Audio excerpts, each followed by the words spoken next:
Hi, and welcome to The Bridge. Thanks so much for tuning in. We are a Markham Community Church located in the Greater Toronto Area with a passion for helping you engage in an authentic, life-giving community. We would love to connect with you further. Please take a moment and check out our website, where you can find more information about our ministry. Well, we hope you're blessed by today's message. When I was growing up in the Chung household, we had a couple rules. One of those rules was don't burn the carpet, because I burned the carpet. The other one was don't slam the closet door on your brother, right? And so moving forward, we, in our Chung household now, as we have kids, we have implemented some rules as well. One of them is no toys, iPads, iPhones at the dinner table. It's one of those things that we said we want to value our time together as a family, and so that's what we do. The other one is there's no glitter allowed in our household. I hate glitter to no ends. Even if it looks like glitter, it's not allowed in our house. If you're coming to my house, come prepared with no glitter. Couple other rules and that we have for Luke specifically. Luke is not allowed to punch Lois. That is yet transformed and evolved to he is not allowed to punch people, and then it yet evolved a little bit more to he is not allowed to punch anything, sofas, TVs, doors, not allowed to punch, kick anything. Why do we have rules? A lot of us have grown up with rules. I know that when I was growing up, I said, what's the point in not being allowed to burn the carpet? It lights really easy, right? Why do we have rules? Why do we implement rules? For some of us, we might have hated rules growing up. Some of us, we have different types of rules in our households. But why do we implement rules? Why do I implement rules in my household? Is it just because I don't want Luke to go around punching people and it looks bad on me? Why is it that I have given Luke this rule, do not punch people? For Esther and I, one of the reasons is we want him to be able to know how to love people better. We want him to know how to love people better. So we're going to enter into a fun topic today.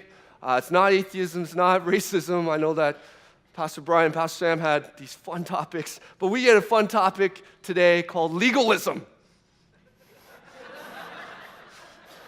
Legalism. And hopefully we'll be able to see what legalism is for us. So what is legalism? Dictionary.com says this: excessive adherence to law or formula is also dependence on moral law rather than on personal religious faith. It's also legalism is trying to seek God in our works. Legalism is anything that blocks us from experiencing God's grace. That was from Pastor Rod. Anything that blocks us from experiencing God's grace. Oftentimes when we think about legalism, we think, is this legal to do? Is this okay? Am I allowed to do this? So, for example, am I allowed to drink alcohol? Am I allowed to swear? Am I allowed to get that tattoo of my wife down my arm for saying, this is awesome, right? Am I allowed to do that? And hopefully we'll get to some sort of resolution with some of these things. There's a musical band called Casting Crowns. They put it this way. They said, Jesus is the only way to God, but we are not the only way to Jesus. This world doesn't need my tie, my hoodie, my denomination, or my interpretation of the Bible. They just need Jesus. We can be passionate about what we believe, but we can't strap ourselves to the God spell because we are slowing it down. Jesus is going to save the world, but maybe the best thing we can do is just get out of the way. What they are really saying is this: legalism is trying to work for your salvation. Legalism is saying, if I am good enough, maybe God will reserve a spot for me in heaven. I think many of us, including myself, have this in us. Many of us. Now, I want to be very clear.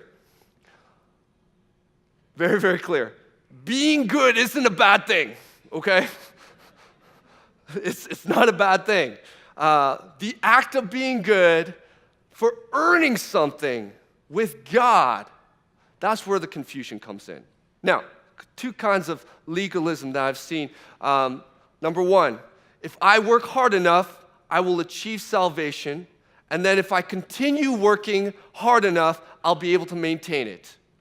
This is a form of legalism. If I work hard enough, I will achieve salvation. If I continue to work hard, I will maintain it. Here's the problem with this model. It says this in Romans chapter 3, verse 23, for all have sinned and fallen short of the glory of God. All of us have sinned. All of us fall short. So even if we try to work and work and work and be as good as we can, wake up in the morning and say, you know, that coworker at work, I hate his guts, but I'm going to try everything that I can. And you think that because of you being good or we being good, that will hold you a spot in heaven. That is legalism. Second thing is this, and this one's a little bit more tricky, judging others for not keeping up to the code of conduct that he or she thinks needs to be held at. And the reason this is a little bit tricky is there's always this measure of accountability when it comes to sin. Okay? And there are some things that are very clear. If I were to go and kill Pastor Brian, right? Obviously, there needs to be some accountability, some help with that, right? There needs to be someone that walks alongside with me. But then there's some things that people would consider this gray area, this area that may be debatable. In the days of Paul, some of these areas that they struggled over was circumcision. They believed that if you were not circumcised, that you wouldn't be able to have this relationship with God. And so, I don't know if you guys know what circumcision is. Some of the youth didn't. They had questions about that. But what they would do is they would tell some of those fully adults that weren't circumcised to go and get circumcised. Painful. The other thing that they had was they had this question, are we allowed to eat meat that was sacrificed to idols? They had these moments that they would bicker over. This is this gray area. And I know that for some of us too, we might be working through like this whole idea of drinking alcohol and tattoos and whatnot. So we're going to hopefully figure some of that stuff out. What is it that God calls from us? If we can't work for our salvation, what do we do? If we can't work for our salvation, what do we do? So this is what we're going to do. We're going to dive into some of the laws that God gave us, okay? And the original laws came from Exodus chapter 20. Before that, we're actually going to look into a little bit of what happens in Exodus chapter 19. I need you guys to picture this with me. There's this group of people called the Israelites.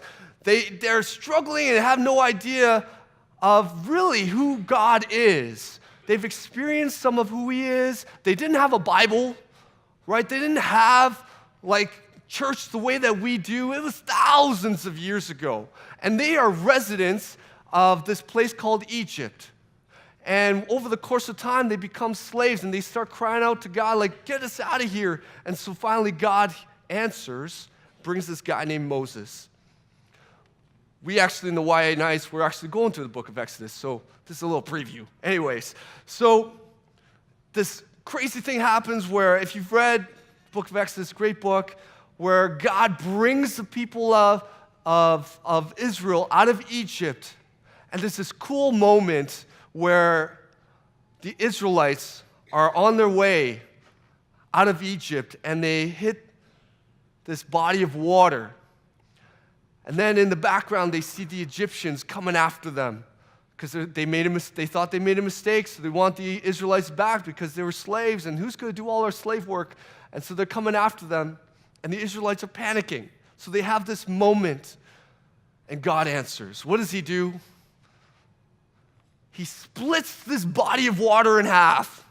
Now, I've tried that in my bathtub, right? I don't know how Moses has done it, but I tried it. It doesn't work. But God splits this body of water, and it says that the Israelites walk through this body of water on dry land. And then the Egyptians end up drowning, eventually because the waters recede. The Israelites experience this amazing thing. I don't know if any of us have seen bodies of water split in half. Right? God's calling. All right, so I don't know if any of you guys have experienced that, but the Israelites experienced this body of water changing. Now, here's the other thing. They experience all these different things of God, and they walk towards this mountain called Mount Sinai, and they've experienced God's power, they experienced God's miracles, and for the first time in Exodus chapter 19, they're going to experience God's presence. They experience God's power, His miracles, his crazy things with the water, and for the first time they're going to experience His presence. And they're around this mountain, and it says that, I'm going to read it. It says this in Exodus chapter 19, and God tells Moses to say this to the people in verse 12. You shall set limits for the people around the mountain, saying, take care not to go up into the mountain or touch it. Whoever touches the mountain shall be put to death. No hand shall touch it, but he shall be stoned or shot, whether beast or man, he shall not live. When the trumpet sounds a long blast, they shall come up the mountain. So Moses went down from the mountain to the people and consecrated the people. And they washed their garments. And he said to the people, be ready for the third day. Do not go near a woman on the morning of the third day. There were thunders and lightnings and a thick cloud on the mountain, and a very loud trumpet blast, so that all the camp trembled. Then Moses brought the people of the camp to meet God, and they took their stand at the foot of the mountain. Now Mount Sinai was wrapped in smoke because the Lord had descended on it in fire. The smoke of it went like the smoke of a kiln, and the whole mountain trembled greatly. As the sound of the trumpet grew louder and louder, Moses spoke, and God answered him in thunder. In thunder. I want to answer in thunder. The Lord came down on Mount Sinai to the top of the mountain, and the Lord called Moses to the top of the mountain, and Moses went up. This is such a cool moment. God comes down, and it says that the people are scared. They're trembling. Why? There's this random trumpet blowing out of nowhere, and they're looking at people and like, did you do that? And they're like, no. I'm like, where's that sound coming from? And trumpets just going louder and louder, and people are trembling because there's this moment where they're experiencing God and His presence. It says nothing should touch this mountain. No mosquito, no cow, no person. And they're experiencing this powerful God. And there's this cool moment where people are scared, thinking, is He angry? This God is so powerful. He's so almighty. And it is here that God gives 10 commandments. I'm going to throw those up on the back, the 10 commandments. I'm not going to go through it, but it's there if you want to read it for you. Here's the cool thing with God, okay? It says this. He gives them the 10 commandments, and He writes them on 2 tablets. Okay? He writes them on 2 tablets. And at the very end of his conversation with Moses, in Exodus chapter 31, verse 18, he says this, when the Lord finished speaking to Moses on Mount Sinai, He gave him the 2 tablets of the testimony, the tablets of stone inscribed by the finger of God. He autographed it with His finger. Better than LeBron James's autograph, right? He autographed it, and here is Moses carrying these 2 tablets down the mountain that God autographed. Now, random question. Why do you think there was 2 tablets? Was it because, the font was too big and, he needed 2? Was his finger, really thick and... why 2? Why would He give 2 tablets? Why not 1? Back in those days, what they would do, similar to us today, when you're writing a contract, you would give 1 contract to one person and 1 to another. And so that's what they're doing. They're giving these contracts. But who does He give both contracts to? Usually one would keep one keep the other. But God gives both of them to Moses. to bring down the mountain. And the reason is this. Because when the Israelites saw the commandments, they didn't see a bunch of rules. What they saw was the presence of God in these commandments. They saw the presence of God in these commandments, so much so that they placed these commandments in what's called the Ark of the Covenant. And the Ark of the Covenant was this covenant that they believed that the presence of God was in. The 10 Commandments was placed into the Ark of the Covenant where they believed the presence of God was in, so that every time that they could see God's copy of the 10 Commandments, they could say, God's presence is with us. God's presence is with us.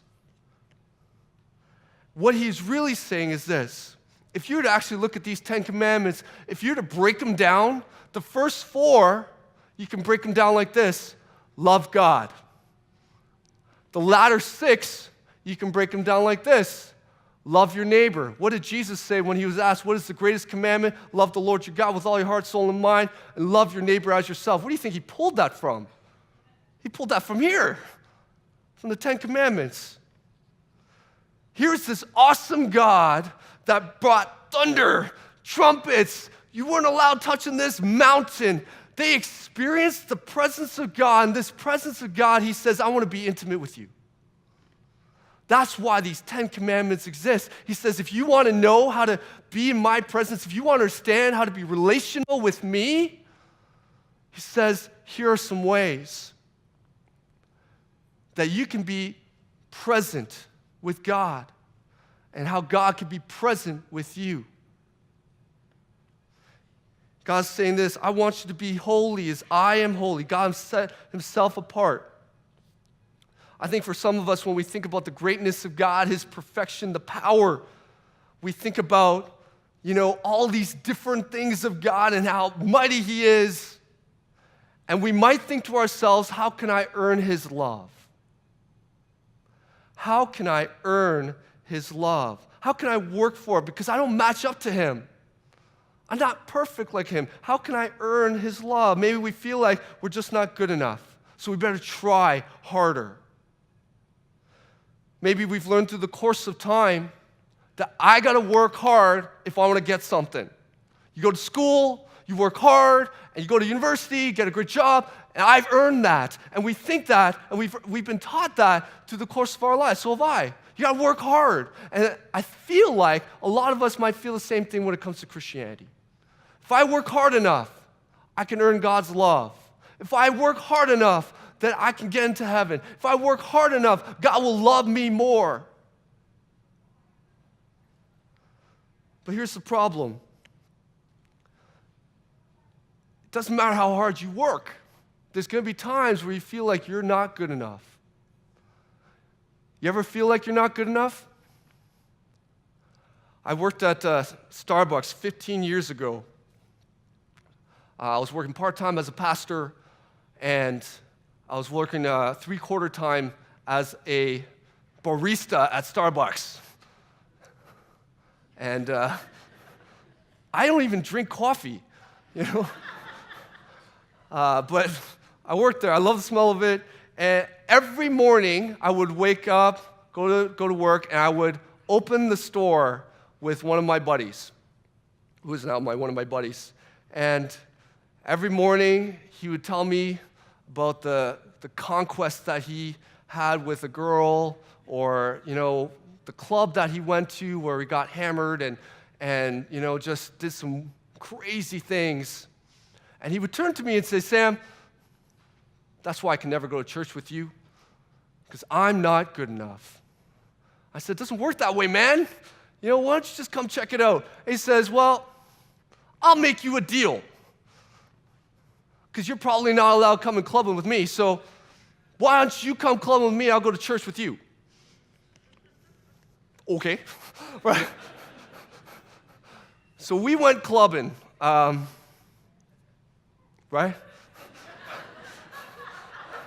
I was 23, so I fit the mold a little bit better back then.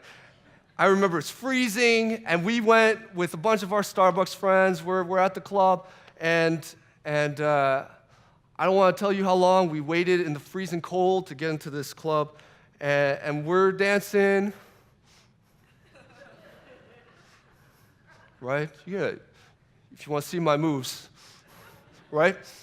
And, it's awkward. I mean, I've gone club before, but it was awkward. There's like girls trying to dance with me and guys trying to dance with me, and it was this moment, and my friend's just looking at me thinking, man, he's never going to survive. And we get through it, and afterwards I say, hey, your turn. Come check out our church. He said, I don't know, man, I don't feel good enough. I said, here's the problem. We're not all good enough. You look at me, you think I'm this good kid. I've made mistakes too. So he comes and checks it out. And it wasn't because people were good that he enjoyed it, but he felt loved. He felt loved. This guy ended up getting baptized and going on missions and doing some great things for God. But if you're feeling like you're not good enough, you're not in the same boat, everybody's kind of might be feeling the same way. God places these quote-unquote rules for the sake that we get to love him more. Do you know what God wants from us? Do you know what he wants? He wants us to love God, and he wants us to love our neighbor. He wants us to love God, and he wants us to love our neighbor. The only reason we are good is because God is good. The only reason that we have a chance for heaven is not because of what we have done, but because of what Christ has done. If we think that we can work our way to salvation, Christ is useless. What he has done on the cross is useless. If we think that we can be good enough to get to heaven, Christ would be useless. For some of us, we might be thinking, how do we get into the good books with God? You know what I think God often says? I think God says this. I think he looks at us and says, hey, we're good. Because of Jesus, we're good. I don't know do good things, that's great, but we're good. But oftentimes I think what he's thinking, really asking is, but are you good with your neighbor? Are you good with your neighbor? I think it's easier sometimes to try to be good with God than with our neighbor, don't you think?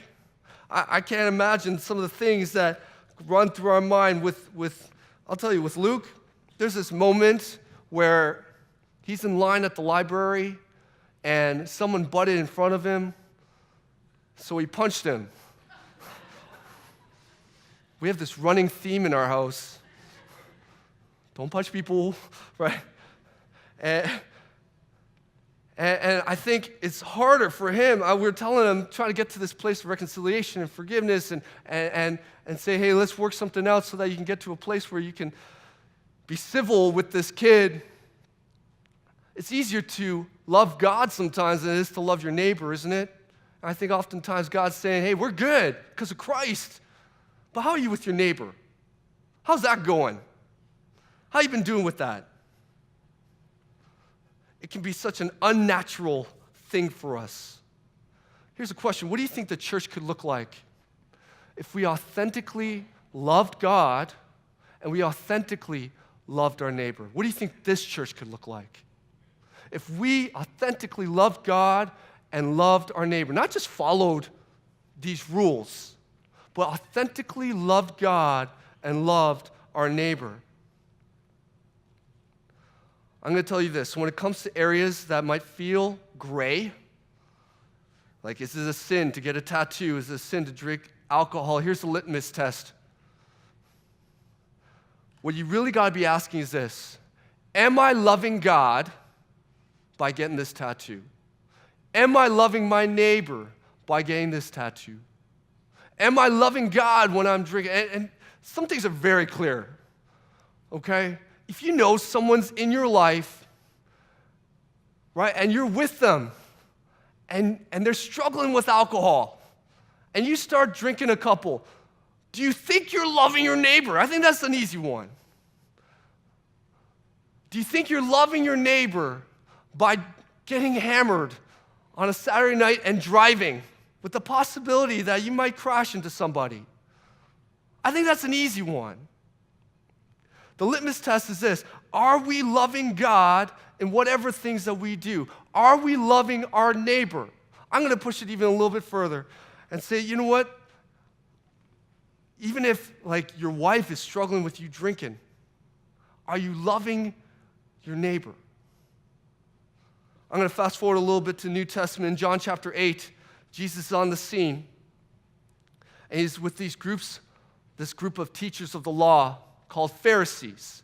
These guys were like the LeBron James of the Bible. They memorized it inside and out. They would be able to quote scripture like crazy, and they were upstanding. Now, many of them, because they were teachers of the law, they didn't like what Jesus was doing because he was loving people. And there's this moment, because they're trying to trap him, they don't like him, so they bring this woman who has committed adultery to him. And it says, in the law, it says that you should stone this woman.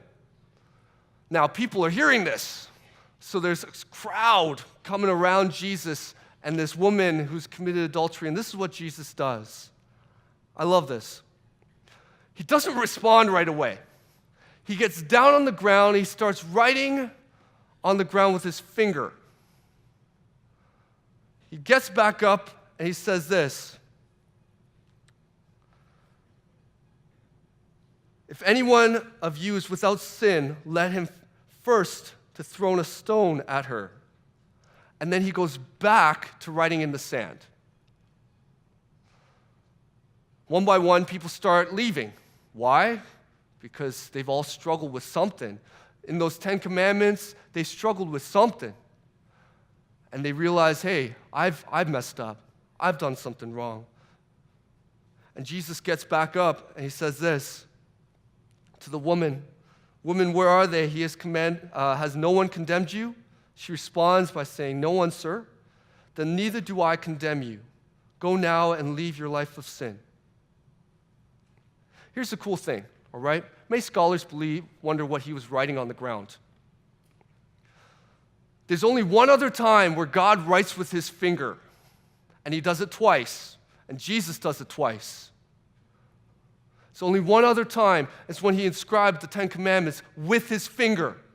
And so many scholars believe that when Jesus was writing on the ground, he was writing out the 10 Commandments saying, do you even realize what the 10 Commandments was all about? Do you realize what the law was all about? It's not about keeping these rules, but it's about loving God and loving your neighbor. Even these Pharisees who knew it all missed the mark.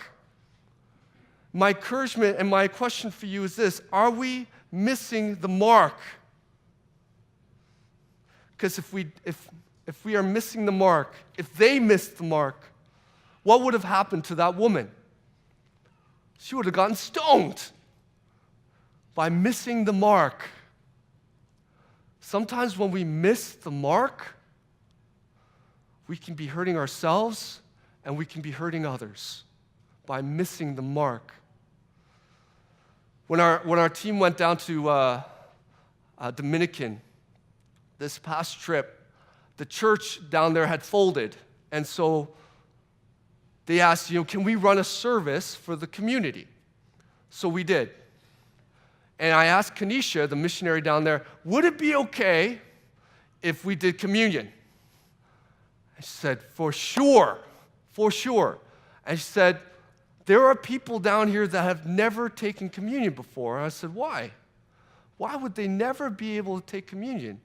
Is it because they don't have grape juice and bread, or what is it? And she said, well, there have been churches that said they are not allowed.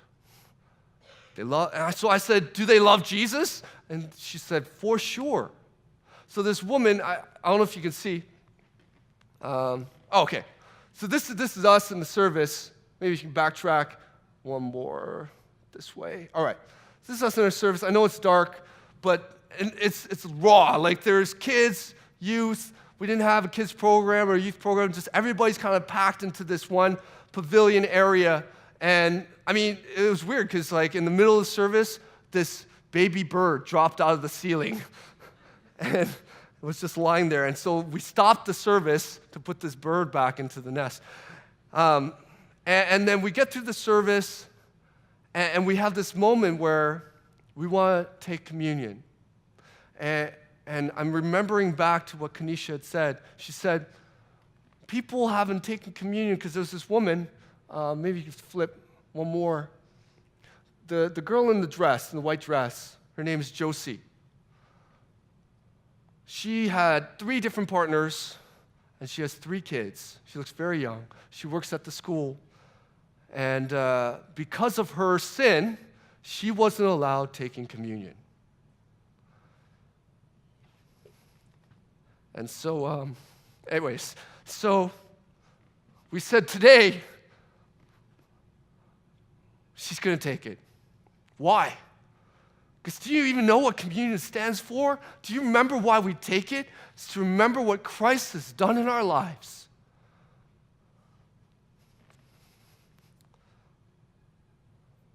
So the first time this woman tastes communion with us, that's the most favorite part of my trip, is seeing Josie take communion. And I thought, how much has she been restricted by rules so that she could grow in her walk with God? How much has she been restricted? How are we restricting others because of these rules? All it is this: love God, love your neighbor. Love God, love your neighbor. What do you think your household could look like if your rules in your household was based around loving God and loving your neighbor? Not be moral, but how can we love God more as a family? How can we love others as a family in some of the rules that we place? What if we went to our workplace and said, what would our workplace look like if I loved God with all my heart, soul, and mind and loved my coworkers? What would that look like? I have this dream of what our church could look like if we did that authentically in our communities. My hope is that we will not be thinking about what is legal, but how can we experience the presence of God and allow others to do that? Can we take a moment to pray together?